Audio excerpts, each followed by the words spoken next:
Bonjour. Bonjour. Maïté, vous avez prévu quelque chose d'intéressant pour aujourd'hui? Pour avoir une bonne start-up, il faut une recette avec 4 ingrédients. Vous faites avec ce que vous avez sous la main. Beaucoup de sel. Ça va de soi. Sans doute de l'ayahuasca, la liane des chamans. Vous aimez ça, vous, Micheline, hein? Énormément. Peut-être un peu de whisky. Tu mets la poudre des bonbons qui piquent, là. La tête, vous la mettez aussi? Le cerveau, ça rend intelligent. C'est comme la recette des lasagnes. Hein. C'est chaque maman italienne qui a un petit peu sa tambouille et ça n'aura pas le même goût à droite à gauche. On nous aura tout fait faire, Micheline. Hein? Je pense que c'est dégueulasse. Bon appétit, à des chats à tous. Start-up, c'est la nouvelle obsession d'une génération Z, scotchée à son laptop et accro à ses algorithmes. Ce qui est propre à la start-up, c'est le côté pchit, en fait. C'est un démarrage brutal, la start-up. C'est la chanson des Stones, If you start me up, c'est si tu me cherches, tu me trouves. Il y a 30 ans, la moitié des 18-24 ans se rêvaient fonctionnaires ou traders. Aujourd'hui, ils ont troqué leur désir de carrière pépère pour créer leur start-up. Mieux vaut être libre et précaire plutôt que de prostituer son génie créatif chez Goldman Sachs. La start-up, justement, c'est pas la culture du « Ah bah, mon papa m'a donné 200 millions de dollars, maintenant je vais essayer de les faire fructifier ». C'est un peu l'inverse, c'est « J'ai que dalle, comment je peux faire monter la sauce ?» Le mot start-up, né aux États-Unis, signifie « se lancer ». Cette nouvelle version de l'entreprise incarne la modernité, l'avènement technologique face à l'entreprise capitaliste à la papa. Malgré l'éclatement de la bulle Internet en 2001, la mystique de l'entrepreneur geek qui veut bouleverser nos usages en 2 clics fait rêver. Une start-up, c'est vraiment une société qui génère des économies d'échelle et qui va, de ce fait-là, avoir une croissance plus rapide que les entreprises traditionnelles et idéalement qui va aussi devenir un leader mondial dans ce secteur en modifiant la manière dont les industries sont structurées.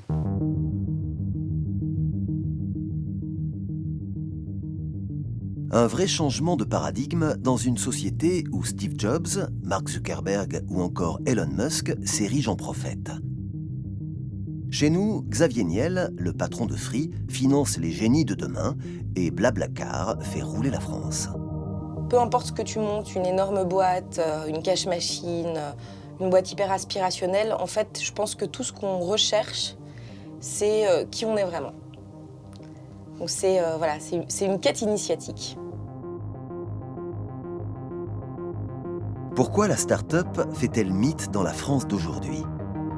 Que dit-elle des paradoxes et des problématiques qui nous agitent? Et au fond, quel avenir nous préparent les avatars de Google, Uber ou Facebook? Comment la start-up prétend-elle changer notre monde?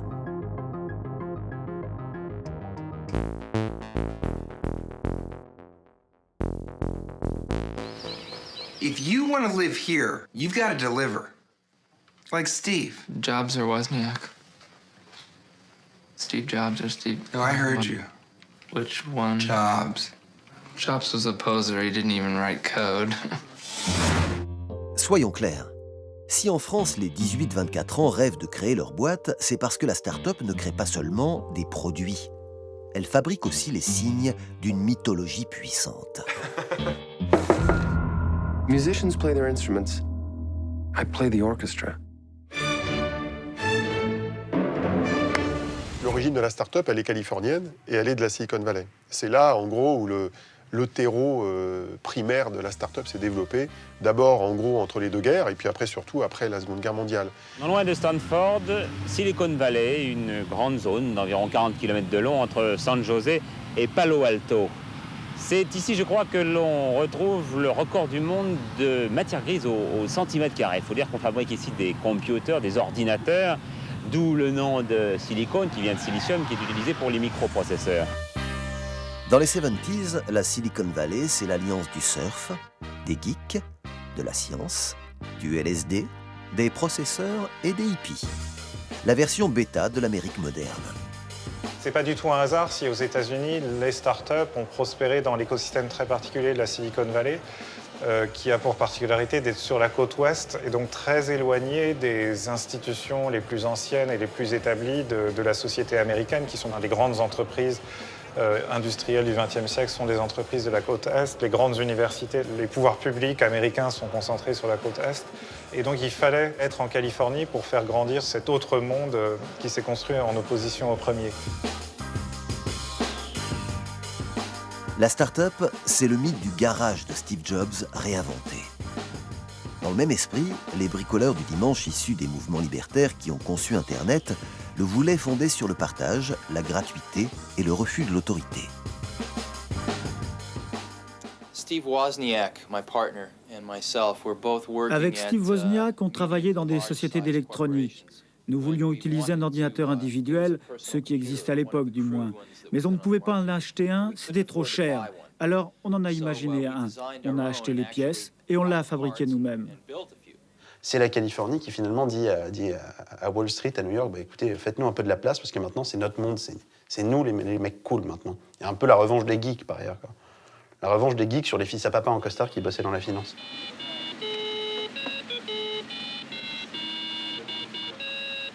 La Californie, la Silicon Valley incarne cette forme de modernité aux États-Unis qu'on retrouve maintenant perçue à l'échelle mondiale et qui se projette dans tous les pays du monde. Tout le monde veut sa Silicon Valley. Le numérique, il a eu un impact extraordinaire, c'est qu'il a rendu les individus plus puissants que jamais. Il les a rendus dotés d'un super pouvoir, le pouvoir de se connecter au monde en instantané à l'échelle de la planète, et le pouvoir d'avoir tout le savoir à portée de clic. Et une fois que tu as tout ça, en fait, tu peux être n'importe où et être n'importe qui. Tu peux monter un projet qui peut changer le monde. Dès lors, un peu partout en France, entre deux séances de CrossFit, on incube, on disrupte, on pitch, on crowdfund. La start-up a ses pépinières, son langage, ses gourous, et même son AOC, la French Tech, premier label de l'innovation numérique initié par Fleur Pellerin en 2013.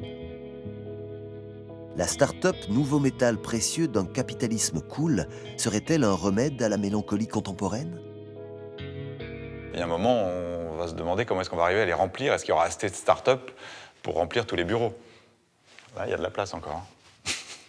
Je pense que ce mythe apporte, dans cette époque si sombre, une sorte de lumière, de lumière universelle, et qui serait une sorte d'horizon salvateur économique. Et cet esprit-là imprègne totalement les startups dans leur modalité, leur fonctionnement. Tout le monde est habillé en sweatshirt, porte des Reebok, se tutoie, si c'est en France, joue au ping-pong. Des grosses compagnies ont donné le ton, comme Google. Les repas sont offerts, il y a des sushis bio.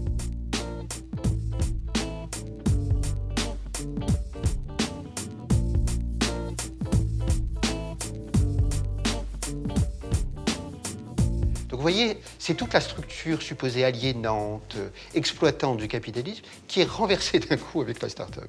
Dans une start-up, si tu arrives le matin en costard-cravate, c'est pas bien vu du tout. Et là, on se dit, mais lui, il a rien compris à l'univers de la start-up. Qu'est-ce qu'il fait? Si tu viens en pyjama, c'est très, très cool. C'est très, très cool parce que ça veut dire que c'est un peu ta vie, la start-up. T'es sorti de ton lit, t'es arrivé direct, on s'en fout des codes, on casse le style, le code, le tout. Parfait. Et cela participe de la construction du mythe, c'est-à-dire un monde du travail, oui, sous le site de Disney, où tout le monde sourit, s'entend bien, et chacun est à sa bonne place, il n'y a pas de jeu de domination, et donne le meilleur de lui-même. Oh, Diego!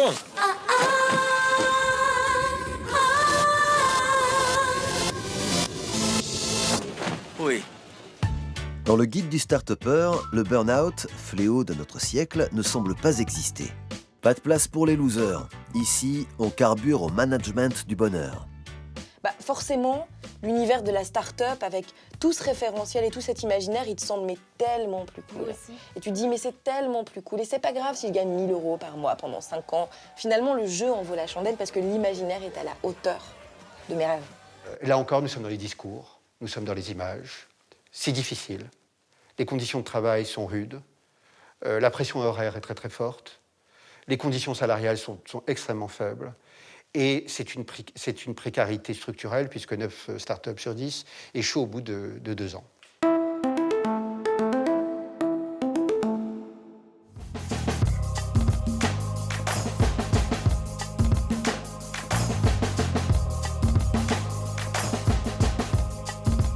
C'est l'écroulement des autres figures d'autorité concurrentes. Avant, il y avait d'autres figures.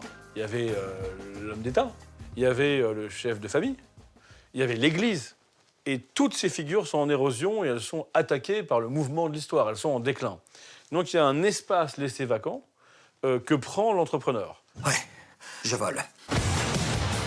Dès lors qu'il ne nous reste plus de terre vierge à découvrir et que c'est la technologie qui change le monde, un nouvel aventurier doit apparaître. Aujourd'hui, il y a une sorte de pop culture qui s'est développée où l'entrepreneur est le nouvel héros et dont l'impact sur la société est beaucoup plus puissante que n'importe quel homme politique ou que n'importe quel penseur des temps modernes. On sait tous que pour créer le personnage de Tony Stark et d'Iron Man, on dit qu'ils se sont inspirés d'Elon Musk. Et d'ailleurs, quand tu regardes, c'est marrant, quand tu regardes les Avengers, ou, tous les films de super-héros, le boss, mine de rien, le patron des super-héros, c'est un peu l'entrepreneur, c'est un peu Tony Stark. C'est pas forcément le mec, le super scientifique qui s'est mis injecté un truc et qui est devenu Hulk. Lui, bon, il est bien, mais le patron, c'est le businessman, quoi. D'ici 2040, Elon Musk, le fondateur de SpaceX, veut coloniser la planète Mars. Rien que ça. Dans une époque où il ne peut y avoir de réussite qu'individuelle, l'entrepreneur prométhéen et l'homme providentiel ne font plus qu'un. Les gens, quand ils se disent qu'ils veulent changer la donne, quand ils veulent changer l'ordre social, ne peuvent pas sortir de l'économie. Voilà. On peut changer les choses que par l'économie et finalement par une action quasi héroïque et individuelle. Il n'y a plus ce côté collectif, il n'y a plus ce côté politique, quoi. C'est en tant que héros économique qu'on va pouvoir tout casser et changer les choses et retourner la société. Si l'arrimage se déroule comme prévu, nous serons donc les premiers constructeurs privés à réussir ce défi. Mais surtout, je pense que cela marquera le début d'une nouvelle ère de l'exploration spatiale. No legendary adventure of the past could be as exciting as this romance of the future. Here they come. May the force be with you. Et dans notre bonne vieille galaxie, de Price Minister à Blablacar, on a aussi nos héros français, nos étoiles. Mais on a un seul chef de bande, Xavier Niel, avec son débit mitraillette, son style VRP, un peu méthode Coué.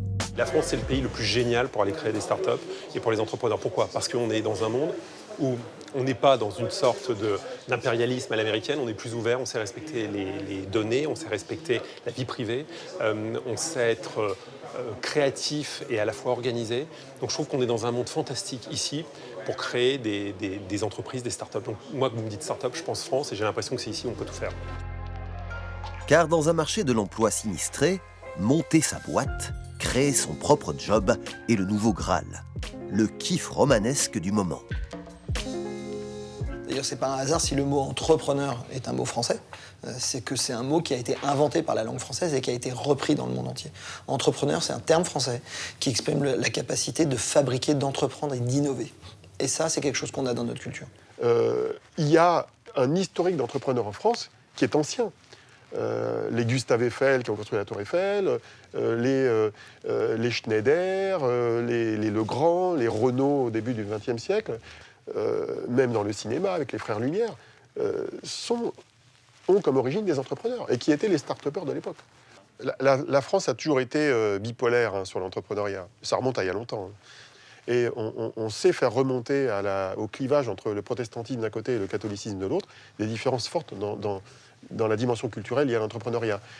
Pour le protestant, la réussite économique est un bien. Pour le catholique, la pauvreté fait partie des vertus.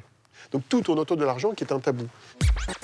À la fin des années 80, dans le registre plus spéculateur que bâtisseur, Bernard Tapie, tout en brushing et en testostérone, nous l'a joué déjà self-made man à l'américaine. Mais qu'est-ce qui vous fait marcher? Moi, je marche à l'avant d'air. Quand on parle de réalisation de soi, il y a une idéologie américaine, on connaît, hein, c'est un peu bourrin, c'est en gros, tu sens en toi que t'es le king, tu sens que t'as de la valeur, prouve-le. That's Barry. He's strong, he's smart, he's tough, he's vicious, he's violent. All of the ingredients you need to be an entrepreneur. Mais ce serait grotesque de penser que tous ces gens-là, ils ont en eux quelque chose de très très valorisé et qu'ils ne font que l'extérioriser à travers un produit, un projet d'entreprise. Je pense que justement, ils inventent ce qu'ils trouvent au fond. Et ils s'inventent pendant qu'ils créent leur entreprise. C'est tu sais pas trop quitter, on t'a jamais dit que tu avais de la valeur, t'es pas le king, et donc va chercher qui tu es, va t'inventer. Et l'entreprise, pour moi, c'est ça, l'esprit d'entreprise. L'esprit start-up tellement valorisé en France traduit l'ambition de notre temps. Inventer sa propre histoire et devenir un membre actif du marché mondial dématérialisé. J'entreprends donc je suis, nouveau mantra de notre modernité. La jeunesse qui se permet, sans vergogne et avec plein d'insolence, d'entrer dans le monde du travail sans, a priori, rien demander à personne. Vous voyez, il y a quelque chose dans la start-up qui participe de la construction du mythe, de quelque chose de très insolent. Hein. C'est presque une fureur de vivre des années 2010. C'est ça le romantisme. Mais c'est normal, toutes les jeunesses ont eu ce type de réflexe. Alors ça pouvait se faire en écrivant des poèmes dans un grenier, ça pouvait se faire en allant jeter des pavés sur les CRS à la sortie de la fac. Et d'une certaine façon, ça se fait un peu aujourd'hui en essayant de changer la donne en créant une boîte. On a un produit en fait qui rend les gens heureux, qui réveille le groove de chacun. Derrière la figure du héros entrepreneur sommeille celle de l'inventeur, du génie solitaire qui a raison, seul contre tous. Back in the early 60s, the so-called Jalapeno project had some unfortunate consequences. Finalement, le mythe du génie, qu'est-ce que c'est? Enfin, on avait autrefois le poète maudit, on a cette idée fondamentalement romantique que l'inspiration vient à quelqu'un, alors qui est souvent un espèce de reclus, qui est quelqu'un de socialement inadapté. Enfin, on aime bien ce genre d'histoire. Le fait tout d'un coup, la personne qui va se retrouver possédée par une idée plus grande qu'elle et qui va s'y consacrer parfois jusqu'à la mort. La start-up, avec ses lignes de code et ses applis magiques, alimente le mythe des grandes découvertes scientifiques. Elle fait aussi courir l'idée que tout le monde est un génie qui s'ignore.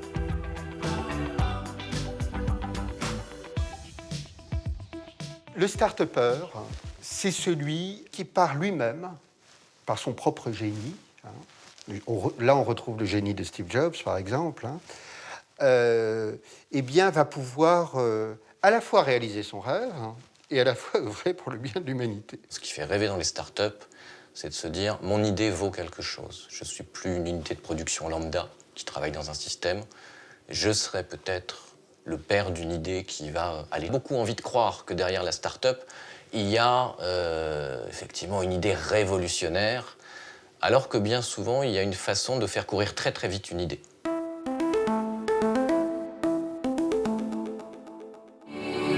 People want to go on the internet and check out their friends, so why not build a website that offers that friends, pictures, profiles? I'm talking about taking the entire social experience of college and putting it online. The site got 2,200 hits within 2 hours. 22,000. This idea is potentially worth millions of dollars. Millions! Dans les écoles, les incubateurs, les concours en tout genre, le start-upper pitch comme il respire. Un art en soi entre le stand-up et le grand oral de l'ENA. Ne vous contentez pas de trouver un logement. Laissez-vous guider, partez à l'aventure. Moins cher qu'un hôtel, plus convivial qu'Airbnb et plus sûr que Couchsurfing. Moi, je suis comme vous un consommateur de fromage. Ce que je veux, c'est pouvoir acheter mes fromages où je veux, quand je veux. La grosse différence avec les outils qui existent déjà, c'est qu'il y a des humains derrière, de réels humains comme vous et moi, des assistants, qui vont finaliser les demandes et superviser l'intelligence artificielle. Donc, ce qui doit avant tout être fait dans un pitch, c'est d'exprimer clairement le projet et de présenter une idée de façon extrêmement synthétique pour y voir l'adhésion et y voir la manière dont on va dérouler le projet. D'un côté, le succès de ces termes s'explique par une réalité qu'ils désignent. On voit bien que pitcher, c'est fort comme mot. Ça veut dire, voilà, je vais pas exposer, je ne suis pas un chercheur au CNRS, je ne vais pas avoir 2 heures pour t'expliquer pourquoi c'est bien.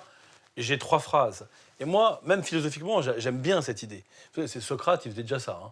Il y a un moment, il faut trouver la punchline, au fond. Et ce n'est pas nécessairement une réduction du sens. C'est de constat-là qu'avec 3 associés, avant tout 3 amis, on a créé Moody's. Moody's qui commercialise des jus de fruits et jus de légumes frais adaptés à votre humeur. Mais finalement, une start-up, c'est jamais plus qu'une espèce de dispositif de fiction auquel on va essayer de raccrocher de façon accélérée une réalité. Booster, Dreamy, Lovely et Relax. Les start-up qui marchent bien sont celles qui réussissent à à créer un récit un peu original, un récit un peu novateur, à raconter une histoire qui fait un petit peu rêver et qui, généralement, tous ceux qui se mettent à la remorque et qui vont se contenter de répéter les mantras qu'on entend à droite à gauche, Sky is the limit et compagnie, tout le monde s'en fout. Donc il y a une espèce de course à celui qui y arrivera à raconter l'histoire qui fait vraiment vibrer, quoi.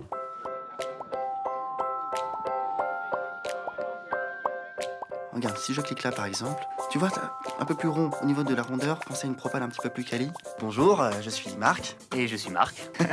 Avec Marc, on s'est rencontrés il y a longtemps, bien longtemps. On avait cette passion en commun qui était de tuer des rebelles. Quand on a monté notre start-up, on était les premiers sur le marché. À l'époque, c'était encore les balbutiements, on faisait tout au sabre. Ça prenait un temps fou. Et puis un matin, Marc est arrivé avec une idée révolutionnaire.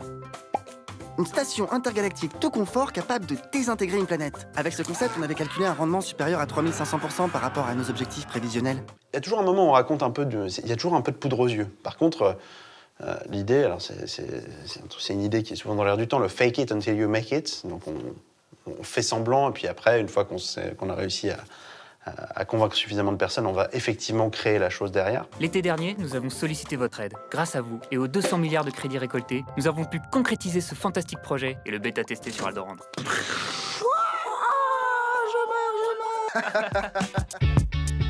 Morale de l'histoire, au royaume du pitch, de l'éphémère et de la pulsion créatrice, on adore croire aux petites histoires qu'on nous raconte. Dans la start-up, c'est extrêmement facile de raconter son storytelling parce que la start-up, elle repose sur une personne, bien souvent. Et du coup, on peut plus facilement raconter la vie de la personne puisque l'entreprise, c'est la personne. Essayer de le faire avec EDF, c'est beaucoup plus difficile. Hi guys, I'm Carly Kloss. And I'm more than meets the eye. Et c'est ça aussi que font tous les start-upers et tous les artistes en herbe du net qui sont aussi des start-upers culturels et artistiques, c'est de travailler leur personal branding. La belle Carly Kloss peut toujours faire de la gonflette. Côté storytelling, le plus gros coup de bluff, la plus grosse levée de fonds est l'œuvre d'un politique. Non, pas lui, non. Emmanuel Macron. Plus français, plus jeune, plus fréquentable. Macron n'est ni plus ni moins qu'une start-up. La preuve, son slogan reprend les initiales de son nom. Un start-upper, il ne se préoccupe pas du bien, du mal dans le présent, il se préoccupe du futur. Donc lui, ça ne l'intéresse pas le monde d'aujourd'hui, ce qui l'intéresse, c'est le monde de demain. C'est de faire advenir une vision, une idée qu'il a d'un futur, éventuellement. Macron, c'est comme ça qu'il se positionne, en disant finalement, gauche-droite, ça ne m'intéresse pas. Moi, je suis dans demain, en marche, le mouvement. Ce mouvement, ce ne sera pas un mouvement politique comme les autres, parce que je le veux ouvert. Et donc, il acceptera l'adhésion multiple. Vous pouvez être membre du Parti socialiste et adhérer à En Marche. Vous pouvez être membre des Républicains et adhérer à En Marche. Emmanuel Macron connaît son petit manuel illustré de start-upper sur le bout des doigts. Chacune de ses interventions médiatiques est orchestrée comme un show à la Steve Jobs. These are not 3 separate devices. This is one device. Et la parole est organisée comme la parole d'un prophète. Simple, simpliste, quelques mots, des images simples. C'est pour être compréhensible du plus grand nombre. Hein. Il y aura de mauvaises nouvelles. Il faudra que des emplois disparaissent. Comme les chandeliers ont disparu, mes amis. Comme les carrossiers et les porteurs d'eau. Les gens qui se lèvent et qui disent « moi j'ai trouvé une idée, on n'a qu'à faire ça », finalement, on a tendance à les écouter de plus en plus. Ou à les suivre en tout cas, parce que, encore une fois, comme disait Audiard, voilà, 2 intellectuels assis vont moins loin qu'un con qui marche. Really, what we need to be doing is dedicating ourselves to consciously moving in the direction of our dreams. That is what I love about the tech world. We are the dreamers. Yeah, we're the ones organizing the world's information. Yeah, we're the ones curing cancer. We're the ones building rocket ships. We're the ones making a difference. Amen. Amen. Amen, brother. Politique, économie, pop culture, on assiste à une véritable start-upisation de la société. Sous couvert d'un libéralisme cool, d'une promesse de changer le monde, la start-up qui fait du moindre usage un business, une appli planétaire, est surtout la pointe aiguisée de la libre entreprise. Je n'aime pas les bullshitters, mais aujourd'hui, je pense que tu as effectivement une mythologie du bullshitter. Et c'est l'idée que tu vas pouvoir prendre le plus petit micro-usage un peu ridicule, en faire une application hyper ludique, que tes amis vont trouver très très cool, lever des fonds facilement et surfer la vague. So, what's your app do? Ah, okay. It's like Instagram, but for cat photos. Great idea. Thank you. How about you? What's your app? Oh, it's like Tinder, but for drones? Oh, cool. Et là, on est dans cette espèce de marché un peu, mais complètement surréel en réalité, où des grandes entreprises qui comprennent pas très bien rachètent des boîtes qui font n'importe quoi sur n'importe quoi, mais qui sont très éclairées en fait sur le fait qu'elles surfent une vague, que c'est complètement bullshit, mais c'est pas grave parce que c'est un peu le momentum du moment. Donc en fait, ce modèle de l'entrepreneur aventurier qui pitch des investisseurs, qui lève des fonds et qui revend en n'ayant pas apporté grand-chose à la société, c'est quand même un modèle de merde, il faut quand même le dire. Je veux dire, en termes humanistes, ça vaut rien. C'est pas ça, la civilisation. La civilisation, c'est pas de faire le gros coup en n'en ayant rien à faire des conséquences. La civilisation, c'est de construire un monde intéressant pour le plus grand monde possible.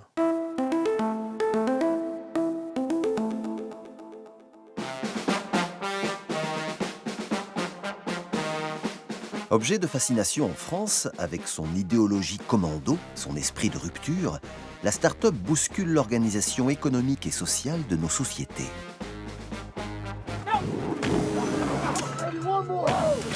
L'univers de la start-up va permettre au monde professionnel dans son intégralité d'évoluer. C'est, je crois, un peu une zone de transition où on est en train de décoder des codes qui ne fonctionnent plus, de casser des obligations qui n'ont plus de sens, et l'entreprise s'inspire de ce qui est en train de se passer pour se remettre un peu à la page. C'est pas organisé comme dans une grosse boîte parce que par nature, on peut pas s'organiser avec trop de hiérarchie, avec trop de process, parce que sinon on rate le coche. Dans une start-up, tu es à la semaine en fait.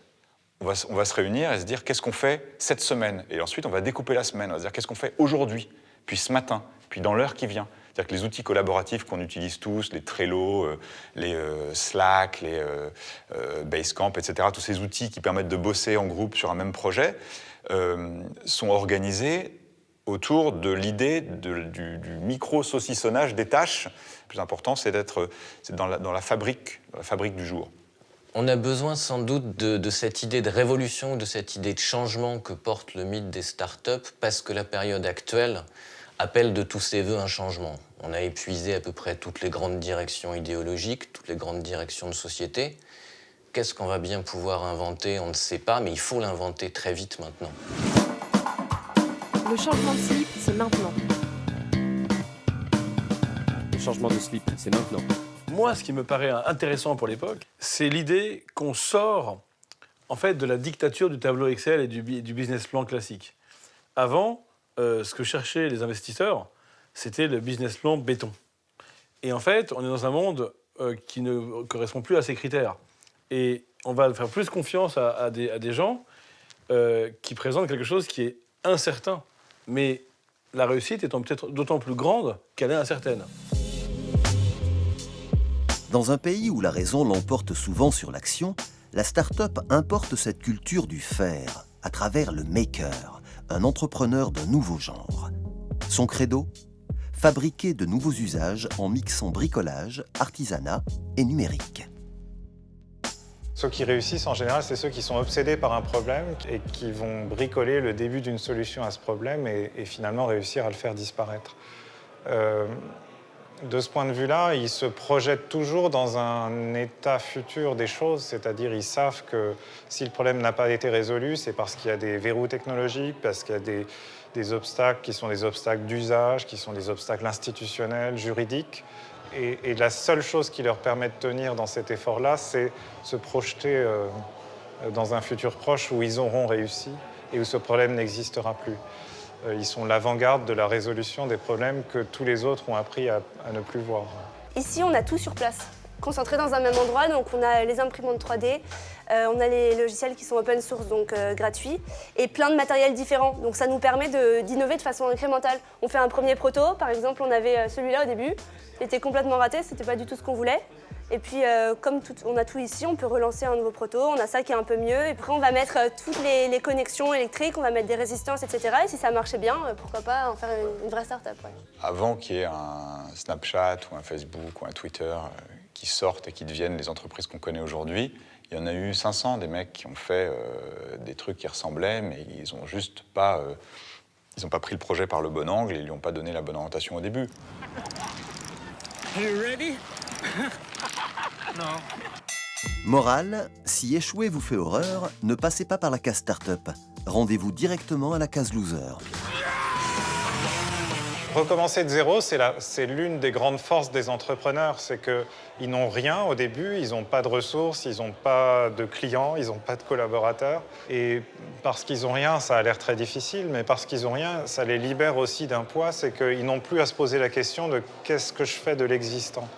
Alors qu'une entreprise existante qui cherche à faire de l'innovation radicale, elle est toujours encombrée par ce qu'elle hérite du passé. En fait, face à un actif qu'elle a immobilisé pendant des décennies, elle va toujours se demander est-ce que j'essaie de continuer à valoriser cet actif ou bien est-ce que je le bazarde et est-ce que j'en crée un autre à la place. Et rien que d'avoir à se poser cette question, ça fait perdre un temps précieux, ça déconcentre et ça empêche de réussir les efforts d'innovation radicale. L'entrepreneur qui part de zéro, lui, il n'a rien. Mais du coup, il ne risque rien, en fait. Son pire risque, c'est d'échouer et de devoir faire autre chose. Parce que si j'ose, je vais échouer à un moment. C'est mathématique, c'est statistique. Oser, c'est oser l'échec. C'est prendre le risque de l'échec. Et on est en France dans un entre-deux, pour l'instant, où on valorise les startups, on valorise les jeunes entrepreneurs, on valorise l'audace, mais une fois qu'ils se sont plantés, on ne les valorise pas. Contrairement aux États-Unis ou peut-être en Norvège ou en Finlande. En Europe, l'échec c'est très grave. Si en sortant de l'université vous loupez votre coup, cela vous suit toute votre vie. Alors qu'en Amérique, à Silicon Valley, on passe son temps à échouer. Quand on se casse la figure, on se relève et on recommence. En fait, il faut quand même dire une chose, c'est qu'il y a deux grandes mentalités qui s'opposent. Une mentalité européenne continentale, France, Allemagne, qui est très rationaliste, et une mentalité anglo-saxonne qui est empiriste. Tous les grands philosophes anglais ou américains, ils sont empiristes, c'est-à-dire qu'ils pensent que ce qu'on comprend, on le comprend d'expérience. Nous pensons que ce que nous comprenons, nous le comprenons de raisonnement. Dans l'industrie classique, française, traditionnelle, qu'on lance un truc quand il est prêt, qu'on lance un produit quand il est parfait, quand on l'a testé avec 1000 enquêtes, 1000 essais. Et en fait, eux, ils ne raisonnent pas comme ça. Ils ne sont pas perfectionnistes, ils sont dans le perfectionnement permanent. Donc ils vont lancer des produits imparfaits, balancer une idée alors qu'elle est un peu inaboutie et voir comment ça réagit. Et souvent, ça va échouer 9 fois sur 10. Mais ils vont avoir tellement d'infos quand ils vont observer pourquoi ça a échoué que de ces infos, ils vont trouver l'idée qui va marcher. Si en France, l'échec est mal perçu, à l'école 42, ovni pédagogique créé en marge de l'État par Xavier Niel, il est érigé en vertu. Dans cette école gérée comme une start-up, on fabrique l'entrepreneur de demain. Un lieu égalitaire où l'on peut s'inventer, quelle que soit sa provenance sociale. Comme beaucoup des jeunes qui sont ici, ils ont été, 40% d'entre eux n'ont pas le bac, beaucoup ont eu des problèmes précédemment avec la justice, ils sont un peu réfractaires à toute forme d'autorité. On essaie de créer une école dans laquelle il n'y a pas de professeurs, dans laquelle ils vont apprendre par eux-mêmes les choses d'une manière différente, en essayant de créer en fait un énorme jeu vidéo. Alors on appelle ça la gamification. On utilise de temps en temps des mots anglais parce que nos amis américains, il leur reste que ça. Donc on va utiliser mettre un peu de gamification ici, de transformer cette école en une forme d'énorme jeu pour qu'ils ne s'y ennuient pas, qu'ils aient envie d'y apprendre et d'avancer. On apprend à programmer en partant de la base de la programmation et en galérant. Le seul indicatif qu'on a, c'est ce truc-là. C'est notre intra, on a un forum, etc. Et on a des projets. Et à chaque fois que tu valides un projet, ça te permet d'aller au suivant. Je gagne du niveau. Et au fur et à mesure des niveaux, je progresse. L'école est vraiment gamifiée et part du principe qu'on apprend en jouant en fait. Et le joueur, c'est moi. Mon personnage, c'est moi. Et plus j'apprends, plus je progresse dans le jeu. Et plus je progresse, plus j'apprends. Et j'apprends des choses de plus en plus compliquées. Et à la fin, je serai bon pour aller en entreprise, travailler et être un bon programmeur en entreprise, un bon développeur. Pour les prophètes de la Silicon Valley, le code sera le latin du nouveau millénaire. Alors quand une bande de développeurs s'affronte dans une arène à coups d'algorithmes, on est carrément dans la science-fiction. Bon, qui a fait une bataille de code ici déjà avec un ring? Qui est content d'être là pour voir des développeurs dans un ring?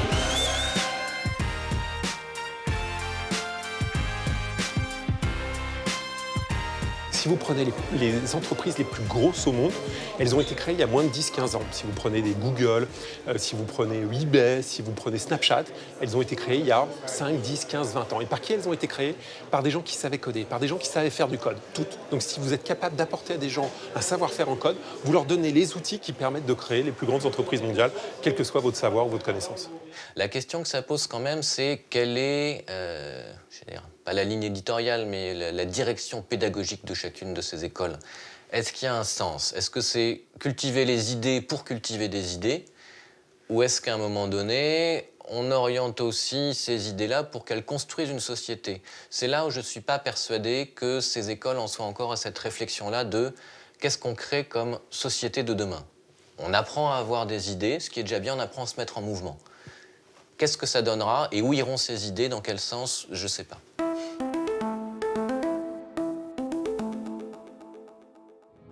The universe. It is vast and dark and makes us wonder if we are alone.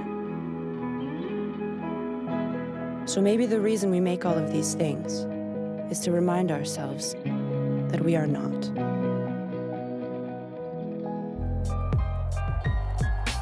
À force de disrupter notre vieille société pleine d'arthrite, la start-up, plus qu'un modèle économique, porte en son sein la promesse d'un reset radical. Le discours dominant chez les start-upers, chez les entrepreneurs, très honnêtement, c'est rarement j'ai envie de faire une boîte qui va être sympa, qui va bien marcher et qui va me permettre de vivre décemment, quoi. Enfin, c'est pas ça le cœur de la démarche entrepreneuriale. Il y a toujours un truc où on raconte qu'on veut changer les choses, qu'on veut disrupter tel marché. En Californie, vous aviez des gens qui vous disaient mais finalement, vous savez, enfin, vous les pouvoirs publics, vous la mairie de San Francisco, vous avez été inefficace. Il y a un problème de sans domicile fixe. On va faire une application qui va régler le truc. C'est ça finalement la disruption. C'est comment est-ce que je peux proposer un nouveau business model, un nouvel usage, un nouveau produit qui va cohabiter avec le monde d'hier, mais on sait que le monde d'hier est en train de s'effriter. Vous avez déjà pensé à faire livrer des glaces, des chatons ou même votre grand-mère en chauffeur Uber? N'hésitez pas à rejoindre notre équipe marketing, il reste de la place. Et si vous êtes des produits SAV, on vous veut aussi. Omar? Non, Michel. Uber encore, est-ce que ça va laisser des gens sur le carreau? Est-ce que ça apportera plus de bénéfices que ça ne génère d'inégalités de conditions de travail? Peu importe, si on peut le faire, on le fait, et on verra bien, on verra après. C'est ça aussi le mythe du start-upper, c'est d'agir et d'arrêter de se poser des questions, d'être un leader. Nous les jeunes, nous allons être amenés à combattre, nous devons nous battre pour la jeunesse française. La représentation du politique aujourd'hui, c'est d'être dans le discours, dans l'affrontement et dans une certaine forme d'inaction. C'est ça qui est intéressant, c'est qu'aujourd'hui, le start-upper a plus de rayonnement parce qu'il propose d'agir sans se poser de questions ou d'agir avant les questions. Et la question qu'on peut se poser, qui est la question que tout le monde se pose, pourquoi le gouvernement nous impose ce choix de mourir en respectant les règles ou bafouer les règles et continuer à vivre? Dans le collimateur de la justice, Hitch, la start-up de covoiturage très prisée des 18-25 ans, est accusée par le ministère public et les représentants des taxis de pratiquer le transport illégal de passagers. Le problème quand on crée une boîte d'économie du partage, c'est que c'est un secteur qui est nouveau, qui vient pour le coup toucher l'économie traditionnelle, mais les règles de l'économie traditionnelle ne peuvent pas s'appliquer à l'économie du partage. Donc on vient sur un marché où à la base il n'y a pas de règles. Donc forcément quand il n'y a pas de règles, il faut créer le cadre. Et c'est ça qui n'est pas évident parce que forcément au début on ne sait pas trop ce qu'on a le droit de faire, ce qu'on n'a pas le droit de faire. Et nous sur notre marché, sur le partage de trajets entre particuliers, on sait qu'un particulier, un conducteur n'a pas le droit de gagner de l'argent grâce à sa voiture, sauf s'il reste dans cette notion de partage de frais. Il n'y a aucune définition juridique du partage de frais. Hitch, c'est un très beau projet et collectif et de start-up française. Après, il y a un vrai problème de fond, c'est le respect et le rapport à la loi. Donc, il y a un moment donné, c'est est-ce que oui ou non, l'entreprise est capable de faire modifier la loi ou est-ce que l'entreprise doit se soumettre à la loi? Il va falloir à un moment donné qu'une certaine forme d'organisation sociale donne un mouvement à ces idées pour créer un monde qui s'améliore. Sinon, on va vraiment être dans une sorte de chaos des possibles où toutes les idées fleuriront en même temps et on ne saura plus évaluer lesquelles finalement nous font mieux vivre et lesquelles nous font mal vivre. La start-up fait miroiter l'espoir d'une nouvelle utopie. Elle veut notre bonheur à tous. Elle réinvente notre confiance en l'avenir. Elle nous promet des fraises toute l'année. Ces premières fraises de l'ère numérique ont le goût du futur et la saveur de notre enfance. La jouissance éternelle au bout du clic. À l'intérieur du container, ce qu'on fait, c'est qu'on recrée un paradis pour les fruits et légumes. Donc ça veut dire quoi? Ça veut dire qu'on a un climat qui va être idéal. Donc en fait, on va recréer le climat parfait, le meilleur air, la meilleure température, le meilleur taux de CO2, etc. Donc de cette manière-là, en fait, on est capable d'être 120 fois plus productif que l'agriculture conventionnelle, sans utiliser de pesticides et en utilisant 90% moins d'eau. Il y a une dimension qui peut paraître utopique, mais qui l'est en fait plus, puisque justement, l'objectif, c'était de trouver avec beaucoup de pragmatisme une solution qui puisse être profitable, c'est-à-dire qui soit démultipliable, etc. On transforme des containers et on peut les positionner comme des briques de Lego directement au cœur des villes pour produire justement localement. Je pense que le salut, en fait, c'est une société globale. Penser mondial, agir local. Où les entreprises et les individus vont prendre leurs responsabilités pour bâtir le monde de demain, bâtir les usages et les business de demain. C'est ça pour moi le futur qui est en train de se dessiner. La ruche qui dit oui, c'est la communauté pour manger mieux, pour manger juste. Alors que vous soyez producteur, que vous souhaitiez ouvrir une ruche ou y participer, rejoignez-nous. Dans cette collaboration, il y a l'idée que c'est la plus belle idée, au fond c'est déjà l'idée des Grecs, hein. C'est l'idée qu'il y a des choses qu'on ne peut pas régler seul, parce que ce sont des problèmes qui se posent à l'être ensemble, donc on ne peut les régler qu'ensemble. En ce sens, il peut y avoir quand même quelque chose comme de la réinvention démocratique grâce à cet univers-là. Le site recueille l'offre du producteur, puis la diffuse aux membres de la ruche. Les membres commandent les pommes si l'offre les intéresse. J'en veux 5 kilos, moi 10 kilos, 15 kilos par là, on veut 10 kilos. Quand le minimum de commandes est atteint, la ruche a dit oui. Le producteur livre la ruche et les membres viennent récupérer leurs produits. Elle incarne le consensus social-libéral de notre temps. Tout le monde peut y trouver son compte. C'est j'ai presque envie de dire, un libéralisme socialisant, quoi, hein. Presque un libéralisme marxisant.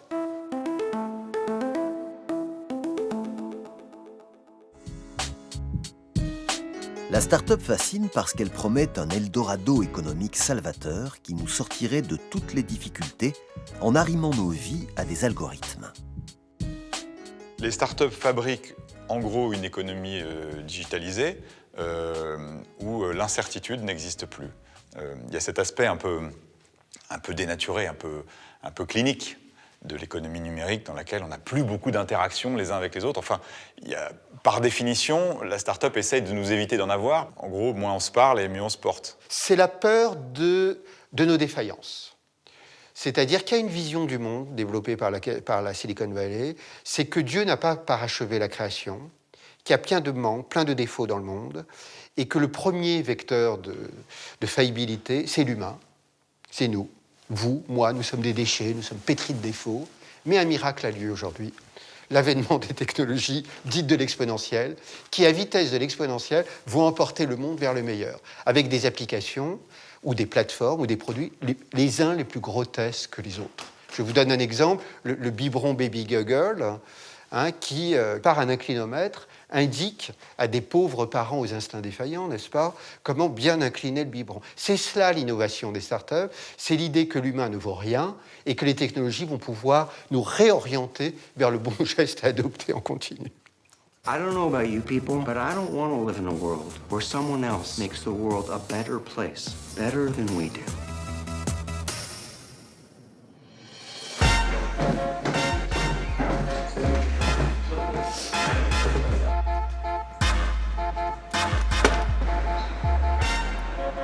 La bourse, pour moi, ça représente véritablement le monde qui est passé. C'est l'inverse de cette révolution numérique, de cette révolution positive qu'on est en train d'avoir dans le monde aujourd'hui.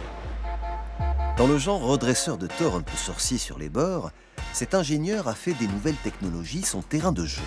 Considéré par les Américains comme le chercheur le plus innovant, Randy Ndie veut baigner nos vies quotidiennes dans l'intelligence artificielle. On s'est aperçu que le plus gros problème qu'on avait dans les années qui viennent, c'était celui de la manière dont les hommes et les machines interagissent entre elles. Pourquoi ? Parce qu'aujourd'hui, avec juste un smartphone et un téléphone portable, on galère en permanence à se servir de nos objets. Alors il faut imaginer demain, si tout est connecté, si chaque ampoule, chaque lampe, chaque chaise est en train d'être en compétition pour notre attention et qu'on est obligé d'apprendre à se servir de chacun de ces nouveaux objets. C'est cognitivement impossible. Et ça ne fera que creuser l'écart entre les générations qui savent l'adopter naturellement et le reste de la population. L'intelligence artificielle permet de complètement résoudre ce problème. Si on est capable de mettre une intelligence artificielle dans tous ces objets connectés, et bien peut-être qu'on va commencer à pouvoir interagir avec eux comme avec d'autres humains, en langage naturel, par la voix, peut-être qu'on va se comprendre, quand on va faire un geste, la machine va comprendre ce qu'on est en train de dire. On ne s'apercevra même plus qu'il y a de la technologie autour de nous, parce qu'on n'aura même plus besoin de s'en soucier. Elle aura littéralement disparu. Donc d'une certaine façon, on peut imaginer qu'on cherche à disrupter le monde numérique, tout comme le monde numérique a disrupté le monde traditionnel. Et donc finalement, le monde numérique ne deviendra pas nécessairement quelque chose de différent du monde concret, ça sera à peu près la même chose. Good morning, Theodore. Good morning. You have a meeting in 5 minutes. You want to try getting out of bed? Get up! You're too funny. Theodore, I saw in your emails that you'd gone through a breakup recently. You're kind of nosy. Am I? You'll get used to it. Flanqué de son casque virtuel et suspendu à son rêve de grandeur illimitée, le start-upper pourrait même se substituer un jour à l'État comme grand organisateur de notre destin. Eh bien, c'est cela. C'est un monde, une start-up nation, enfin, un État pensé comme une start-up, c'est l'idée que des systèmes d'intelligence artificielle vont permettre la meilleure marche, la plus optimisée, la plus efficace, la plus sécurisée, la plus confortable des affaires humaines, individuelles et collectives. C'est l'idée d'une terre inconnue, d'une terra incognitae, quelque chose qu'on ne connaît pas et qui est derrière la frontière. Et on va aller plus loin que le monde connu. Et ça, c'est l'esprit pionnier. Et donc, j'aime pas trop cette idée très américaine, très psychologie positive, qu'on peut toujours repousser la limite, qu'il n'y a pas de limite. Et tout ça, c'est juste un déni de la réalité. Dans la vraie vie, il y a des limites. Et je pense que le bonheur, c'est de savoir où elles sont et de développer des choses intéressantes au sein de la limite. Il y a une vraie dimension créationniste dans la start-up. Ce sont des gens, finalement, si on pousse le bouchon très très loin, qui reçoivent une idée, une vision du futur et qui vont être chargés de la faire advenir. Et si j'étais lyrique, je me dirais que la première start-up, c'est finalement Dieu qui l'a créée, en se disant « Tiens, je vais faire la Terre pour voir ce qui se passe ». Dans cette urgence à révolutionner nos usages, à réinventer les rapports sociaux, à tirer profit du moindre de nos gestes, la start-up ne se contente pas d'être le moteur de l'économie planétaire. Elle veut marquer son temps. Elle veut laisser une trace de son passage, tutoyer les étoiles. À l'instar du patron de Google qui veut repousser les limites de la mort, elle fait le pacte messianique de réunir en une seule application le transhumanisme, le capitalisme et le bien-être commun. Elle incarne le fantasme fou de résoudre tous les problèmes de l'humanité. La start-upisation du monde et des consciences est en cours. Gare à l'atterrissage.